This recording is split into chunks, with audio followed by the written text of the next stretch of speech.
Summer வந்தாச்சு. What's your plan for this holiday? எங்க கிட்ட விட்டுருங்க, நாங்க பாத்துக்கிறோம். VGT holidays. GT Holidays, South India's #1 travel brand. Tallakulam எலும்பு ரோஸ்ட், மார்க்கெட் மட்டன் நெஞ்சு சாப்ஸ், சிம்மக்கல் வெங்காய குடல், விளக்கு தூண் ஜிகிர்தண்டான்னு மதுரை உணவுகளை சாப்பிட பாண்டி பஜார் பசும்பொன் ரெஸ்டாரண்ட்டுக்கு வாங்க. நல்ல வெரைட்டியா ருசியா சாப்பிடலாம். ஆதன் சினிமா நேயர்கள் எல்லாருக்கும் ஒரு பெரிய வணக்கம். இப்போ சமீபத்துல ரொம்ப பரபரப்பா போயிட்டு இருக்குதுதான் குட் பேட் அக்லி. அண்ட் இதெல்லாம் தாண்டி படம் ரிலீஸ் ஆகி ரொம்ப சக்சஸ்ஃபுல்லா போயிட்டு இருக்கு. அந்த சக்சஸ்ஃபுல்லுக்கு ஒரு துணையா இருக்கிற நம்ம கூட ஒரு சூப்பரான கெஸ்ட் தான் நம்ம கூட இணைஞ்சிருக்காரு. அது இப்போ நம்ம சோசியல் மீடியால ரொம்ப வைரல் ஆகிட்டு வரும். நிறைய ஒர்க்ஸ் இவரெல்லாம் பண்ணியிருக்காரு. நம்ம வெல்கம் பண்ணிடலாம். டார்கி அண்ணா நம்ம கூட இணைஞ்சிருக்காரு. அவர் வெல்கம் பண்ணிடலாம். அண்ணா வணக்கம்ண்ணே. வணக்கம்யா, வணக்கம்யா. எப்படி இருக்கீங்கண்ணே? நல்லா இருக்கிறேன், கடவுள் புண்ணியத்துல நல்லா இருக்கிறேன். ஆனா முதல் விஷயம் உங்களை சந்திச்சதுல ரொம்ப சந்தோஷம். ஏன்னா தொடர்ந்து நீங்க நிறைய விஷயம் பண்ணிட்டு இருக்கீங்க. உண்மையா சொல்லணும்னா நாங்க படம் பார்த்து ரொம்ப சந்தோஷப்பட்டோம். ஏன்னா டார்க் என்னன்னா நாங்க நிறைய ஸ்டேஜ்ல ஈவெண்ட்ஸ்ல பார்த்து ஒரு படத்துல பார்க்கும்போது எங்களுக்கு எல்லாம் ரொம்ப சந்தோஷமா இருக்கு. படம் பாத்தீங்களா? எப்படி இருந்துச்சு உங்களுக்கு? எனக்கு என்ன சொல்றதுன்னு எனக்கே தெரியலையா. ரொம்ப சந்தோஷமா போச்சு.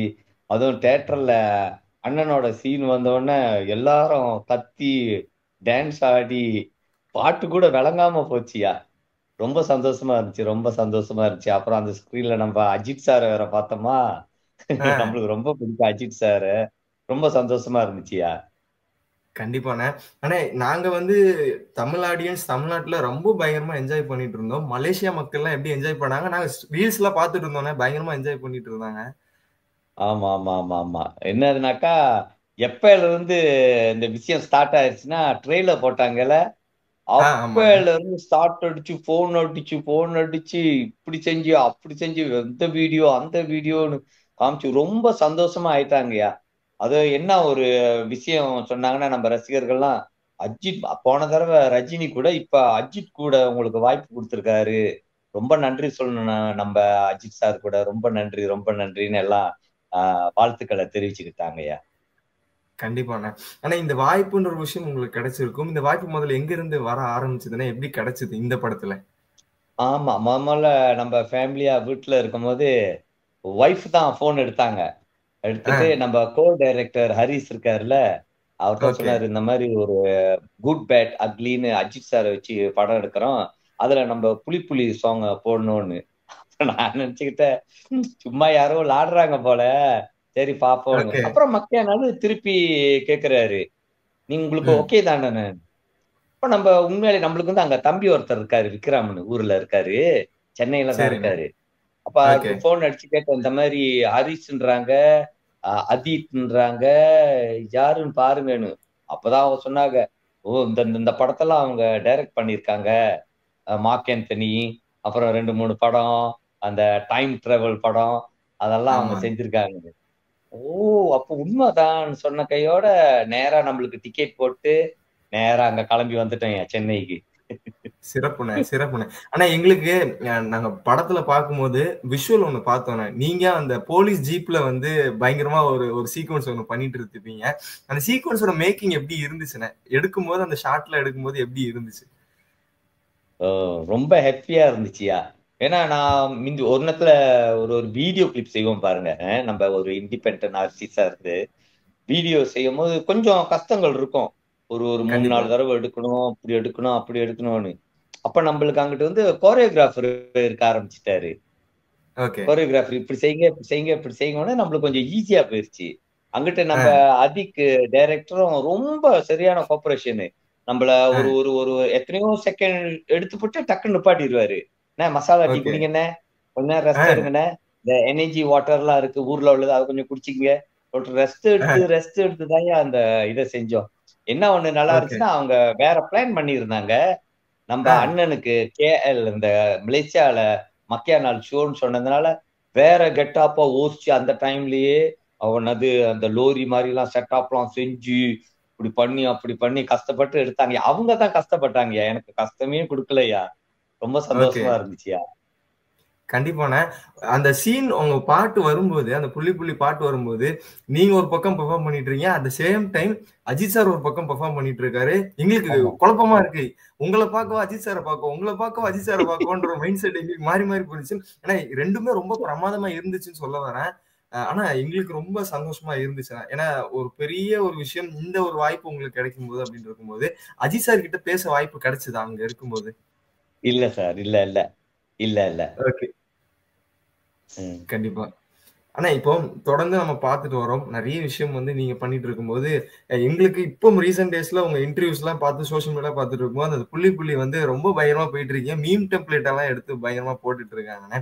இப்ப எனக்கு தெரியும் ரொம்ப டயர்டா இருப்பீங்க. நீங்க அத எங்களுக்காக ஒரு 2 லைன் பாடுனீங்கன்னா வச்சுக்கோங்களேன், நான் ரொம்ப சந்தோஷமாயிருவேண்ணே. இன்னைக்கு வந்து ரொம்ப சந்தோஷமான ஒரே சரிங்க. ஆளா வந்து நான் இன்னைக்கு இருந்துருவேன். ஆனா ஒரு வித் யூர் கைண்ட் பெர்மிஷன்ண்ணே. ஏன்னா எல்லாருமே வந்து இந்த பாட்டு கேட்கும்போது, நீங்க அந்த பாட்டுக்கு ரொம்ப வைப் ஆயி டான்ஸ் ஆடிட்டு இருந்தீங்க. இப்ப நான் என்ன பண்ண ஆமா. போறேன்னா, நீங்க பாடுங்க. இந்த இந்த ஸ்ட்ரீம்லயே வந்து நான் வந்து டான்ஸ் ஆட போறேண்ணே. படிக்கிறேன்யா. கண்டிப்பாண்ணே. ஓகே.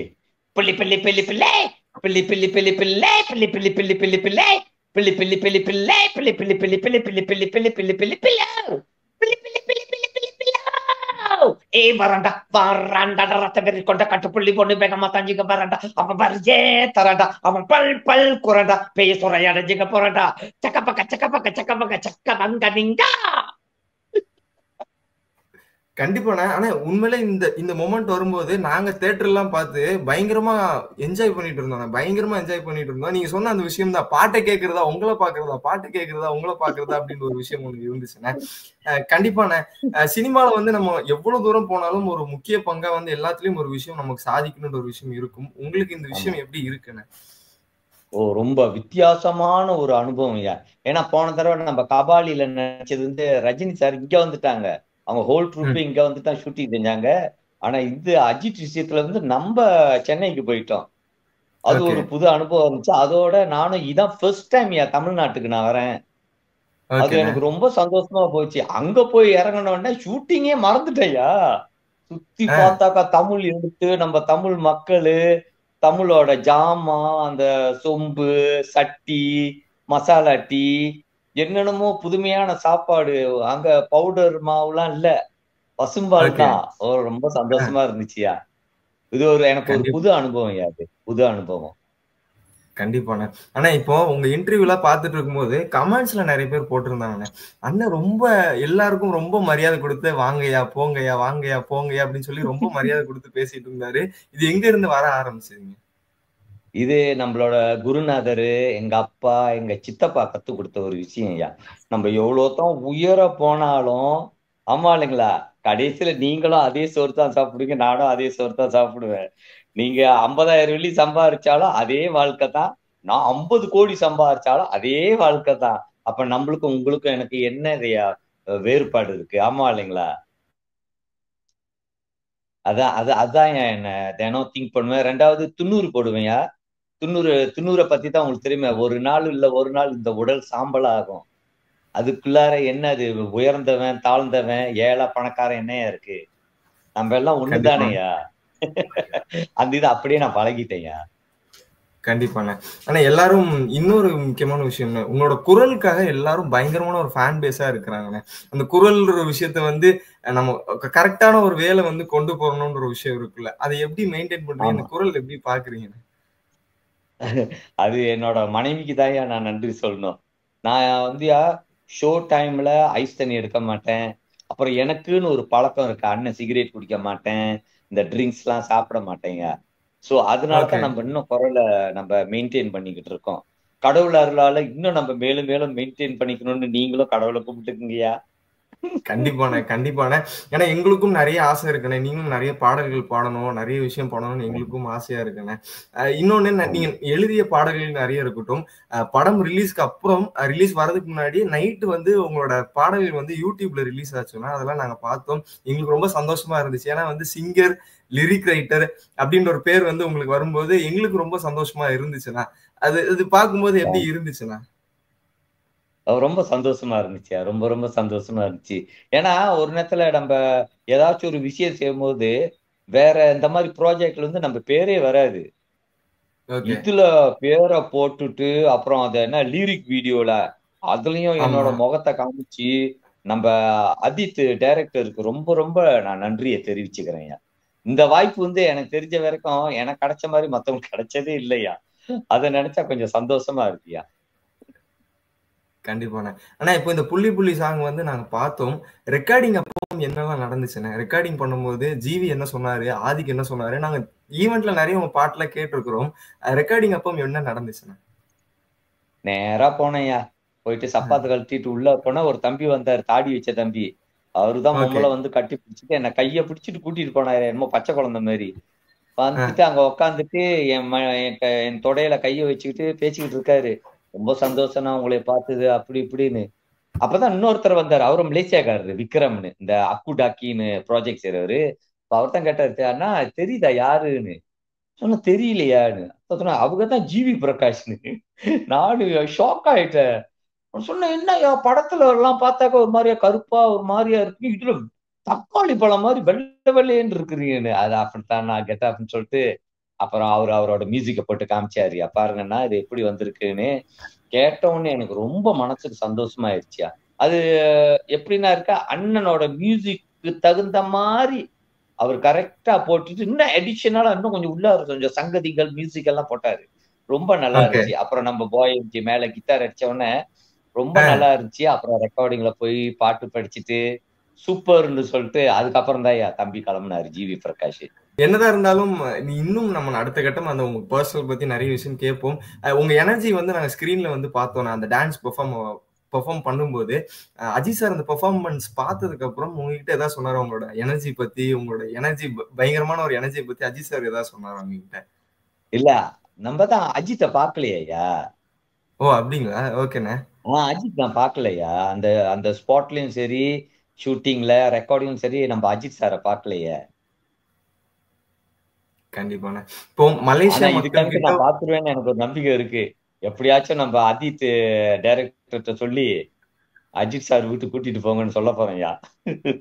கண்டிப்பாண்ணே. நீங்க வேணா பாருங்க. இதுக்கப்புறம் வந்து அவர்கிட்ட இருந்து கண்டிப்பா உங்களுக்கு கால் வரும். ஏன்னா படத்துல வந்து அந்த மாதிரி ஒரு ஃபயரான பெர்ஃபார்மன்ஸை வந்து தெரிக்க விட்டீங்க. கண்டிப்பா சொல்லலாங்க. ஆனா மலேசியா மக்கள் சரிங்க கிட்ட சரி. ஒரு ஒரு அன்பும் ஆதரவும் நீங்க வந்து சம்பாதிச்சிருப்பீங்கண்ணே. அது நாங்கெல்லாம் பார்த்து ரொம்ப கனெக்ட் ஆகுற ஒரு விஷயம். அந்த விஷயத்தை பத்தி பகிர்ந்துக்கிட்டா நல்லா இருக்கும்ண்ணே. நான் 96ல வந்து அக்கா மகன் ஆல்பம் செஞ்சேன்யா. அந்த டைம்ல வந்து எதுவுமே இல்ல. அப்பெல்லாம் வந்து எதுவுமே இல்ல. இந்த பேருனா யூடியூப் அதெல்லாம் இல்ல. அப்ப நம்மளோட வார்த்தை தான் சொன்னோம். இந்த மாதிரி ஒவ்வொரு ஷோலையும் போயிட்டு நான் சொல்லுவேன், இந்த மாதிரி ஆல்பம் செய்ய போறேன், அக்கா மக ஆல்பம், நீங்க தான் சப்போர்ட் பண்ணணும்னு.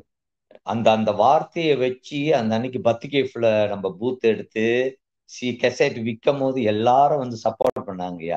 அந்த சப்போர்ட் தான் இன்ன வரைக்கும் அண்ணனை கைகூடி மேலும் மேலும் கடவுள் புண்ணியத்துல உயர்ந்து போய்கிட்டு இருக்கேன். அதுக்கெல்லாம் காரணம் நம்ம மலேசியா ரசிகரும் சரி, ஆனா இப்ப தமிழ்நாட்டில் உள்ள ரசிகரும் சரி. அவங்க தமிழ்நாட்டு ரசிகர் இல்லைன்னா நம்ம இந்த இதுக்கு வந்திருக்க முடியாது அஜித் குமார் படத்துக்கு. ஆமா இல்லைங்களா. ஆனா அதுக்கு கண்டிப்பாண்ணே. கீழே வந்து நம்ம மலேசியா மக்கள் தான் அண்ணன் பாவம், அண்ணனோட பாட்டு ரொம்ப ரேடியோல ஓடல, பரவாயில்ல நம்ம அவரை கூப்பிட்டு ஷோ செய்வோம், இந்த மாதிரி கல்யாண ஃபங்க்ஷன்ல அவர் பாடட்டும், நம்ம காசு கொடுப்போம், அப்படியே வளர்ந்து இன்னமும் நம்ம இன்னும் மியூசிக் இண்டஸ்ட்ரியில இருப்போன்ற ஒரு ஊக்கம் ஒரு நம்பிக்கை கொடுத்தது நம்ம மலேசியா மக்கள்யா. அவங்களுக்கு நன்றியை நான் தெரிவிச்சுக்கிறேன். கண்டிப்பாண்ணே. ஆனா இப்போ இங்க இருக்கிற எல்லாமே நம்ம இந்த படங்கள் பத்தி பார்த்திருப்போம். ரஜினி சார் கூட ஒர்க் பண்ண ஒரு அனுபவம் உங்களுக்கு இருக்கும்லண்ணே? இப்போ ஒரு புதுவிதமான ஒரு அது அனுபவம் பெரிய இருக்கும். ஆமா அது ஒரு பெரிய விஷயம்யா. அதுவும் அந்த மாதிரி தான் பாரஞ்சித் தான். நம்ம ஒரு ம். பப்ல பாடும்போது பாரஞ்சித் நம்மளே பார்த்துட்டாரு. பார்த்துட்டு ஓகே. பாட்டு முடிஞ்சதோட நம்ம ரசிகர்லாம் கத்துனோன்னே, இப்ப இந்த தியேட்டர்ல நீங்க பாத்தீங்களா ஒரு சத்தம் வந்துச்சா அந்த மாதிரி வந்துரும் ஒவ்வொரு ஓகே. பாட்டுக்கும். அப்ப இவரு நேரா வந்தாரு ரஞ்சித். வந்துட்டு ம். எங்களோட மேடையில ஏறி இந்த மாதிரி நான் என் பேரு ரஞ்சித், இந்த மாதிரி ரஜினி கபாலி படம் இந்த மலேசியால எடுத்துக்கிட்டு இருக்கோம். கண்டிப்பா அந்த கபாலி படத்துல இந்த 2 அண்ணனுங்களும் நான் போட்டே ஆகுவேன். அவங்கள எதுலயாச்சும் ஒரு இடத்துல நுழைச்சு விடுவேன்னு சொல்லிட்டு போனாரு. அப்புறம் நம்மளும் 2, 3 மாசம் சென்றுட்டு ஒரு விஷயமும் வரல. என்னடான்னு சொல்லிட்டு கடைசியில பார்த்தா ரஜினி இங்க வந்த கையோட கால் வந்துருச்சு. ரெடியா இருங்க, ரஜினி கூட நீங்க முதல் பாட்டுக்கு நீங்க நடிக்கணும்னு. அப்புறம் அந்த ஸ்பாட்டுக்கு போயிட்டு நானும் நின்றுகிட்டு இருந்தேன், எப்படா ரஜினி வருவாரு ரஜினி வருவாரு. கடைசியில பார்த்தா காடியில வந்து இறங்கி, அப்புறம் அவர் நடுவுல நின்று நாங்க சைட்ல நின்று நான் ஓடி போய் ரஜினியை கட்டி பிடிச்சிட்டேன். கட்டி பிடிச்சிட்டு இங்க முத்தம் கொடுத்துட்டேன். அப்புறம் அவரு காலில் விழுந்தோம். அப்புறம் அவரு ஆசீர்வாதம் பண்ணி வாழ்த்துக்களை சொன்னாருங்க. ஓகே, உங்களோட பாடல்கள்லாம் அவர் பார்த்திருக்காரா? நீ இதுக்கு முன்னாடி பாடின பாடல்கள் இல்ல அவரு பார்த்தது இல்ல போல. அப்படியே ரஞ்சித் காமிச்சிருந்தா பார்த்திருப்பாரு. ஆனா நம்ம வந்த உடனே கேட்டாரு, நடிகரா பாடகரா இல்ல யார் நீங்க, அவரோட பாணியில கேட்டாரு. நாங்க பாடகர் சார். அவரை பார்த்துட்டு இல்ல இவ்வளவு மாடர்னா நல்லா ட்ரெஸ் பண்ணிருக்கீங்க, நெத்தியில மட்டும் குங்குமம் வச்சிருக்கேன், ஆன்மீகவாதியா இருக்கு. இல்ல மனைவி எங்க போனாலும் வச்சு விடுவாங்க சார். அவருக்கு அந்த பொட்டு ரொம்ப பிடிச்சிருச்சு. ஓகே, சிறப்புண்ணே. ஆனா இப்போ உங்களுக்கு வந்து இந்த தமிழ் மக்கள் கிட்ட இருந்து இந்த படம் மூலமா ஒரு நல்ல ஒரு வரவேற்பு ஒண்ணு கிடைச்சிருக்குல்லண்ணே. அந்த வரவேற்பு எல்லாம் நீங்க காலில இருந்து பாத்துட்டு இருப்பீங்க, இந்த படத்துக்கு மூலமாவும் சரி, ரஜினி சார் படத்துல இருந்தாலும் சரி. அந்த வரவேற்பு தமிழ் மக்கள் கொடுக்குற உங்களுக்கு ஒரு அன்பு என்னவா இருக்குண்ணே? ஆமா, எனக்கு வந்து முதல்ல அப்படியே தான் போய்கிட்டு இருந்துச்சு. நம்ம தமிழ்நாட்டுக்காரங்க ஒரு இடத்துல மலேசியாவுக்கு வருவாங்கல்ல வேலை மூலியமா, அந்த வேலை விஷயமா வந்து ரெஸ்டாரண்ட்ல வேலை செய்வாங்க, ஒரு நேரத்துல இந்த தார் போடுற வேலை செய்வாங்க. அவங்களாம் சொல்லுவாங்க, நம்ம ஒரு நேரத்துல இந்த ஷோக்கு படிச்சுட்டு அப்ப கெத்ரின் வேலை செய்யறவங்க வந்து சொல்லுவாங்க, என்ன நான் தமிழ் நாட்டுக்காரனே, இந்த பாட்டு அக்கா மக நீங்க தான் படிச்சீங்களா, சூப்பர்ண்ண நல்லா இருக்குன்னு சொல்லிட்டு அது ஒரு பக்கம் ஓடி திடீர்னு நம்ம தமிழ்நாட்டுல இந்த ரீல்ஸ் செய்ய ஆரம்பிச்சுட்டாங்க. சொல்லிட்டு என் மகத்தான் ஒண்ணு வந்து காட்டும், இப்ப பாருங்கப்பா பஸ் உள்ளார அந்த மாதிரி டான்ஸ் ஆடி செஞ்சிருக்காங்க, அப்போ என்னமோ ஸ்ரீலங்கால இது செஞ்சிருக்காங்க, இந்த தமிழ் தம்பிங்க காலேஜ் தம்பிங்க காமிச்சு நானே பூரிச்சு போயிட்டேன், என்னடா இது அவ்வளவு ஃபேமஸ் அந்த அக்கா மக பாட்டு அங்கன்னு.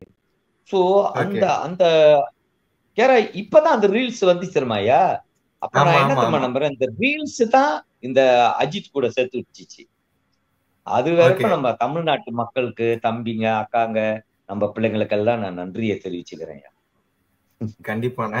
ஆனா இந்த படத்துல வந்து நிறைய பழைய பாடல்கள்லாம் நிறைய வந்துச்சுண்ணே. அதுல உங்களோட ரொம்ப பிடிச்ச ஒரு ஃபேவரட் பாட்டா என்ன பாட்டு இருந்துச்சுண்ணே இந்த படத்துல குட் பேட் அக்லில?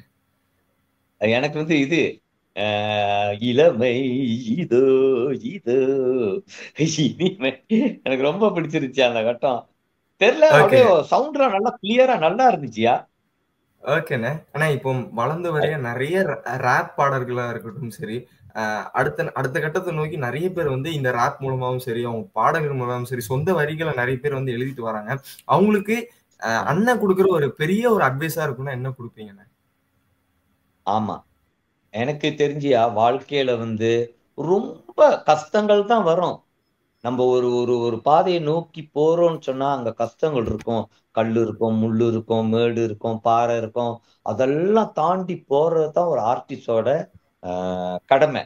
நம்ம ரீச் பண்ணணும். அப்புறம் ஒன்னாவது இதெல்லாம் தாண்டிட்டு அவங்க பாட்டு செஞ்சுட்டு சிங்கிளா இண்டிபெண்டன்ட் ஆர்டிஸ்ட் சிங்கிளா ஏதாச்சும் செஞ்சுட்டு ஒரு இதுலயே அந்த பாட்டு வியூவர்ஸ் ஏறலைன்னா அப்படியே அப்செட் ஆகுறாங்க. இல்லவே இல்லை, எதுவுமே இல்லையா. நம்ம செய்ய செய்ய செய்ய செய்ய செய்ய செய்யத்தான் அந்த வெற்றியை நம்ம காண முடியும். உதாரணம், இப்ப அலெக்சாண்டர் கிரஹாம்பெல் வந்து போன் தயாரிச்சு அவரு எடுத்தவொடனே தயாரிக்கலையா, 15 வருஷம் 20 வருஷம் ட்ரை பண்ணி தான் அதுக்கப்புறம் தான் அந்த போனை செய்ய முடிஞ்சது அவர்னால.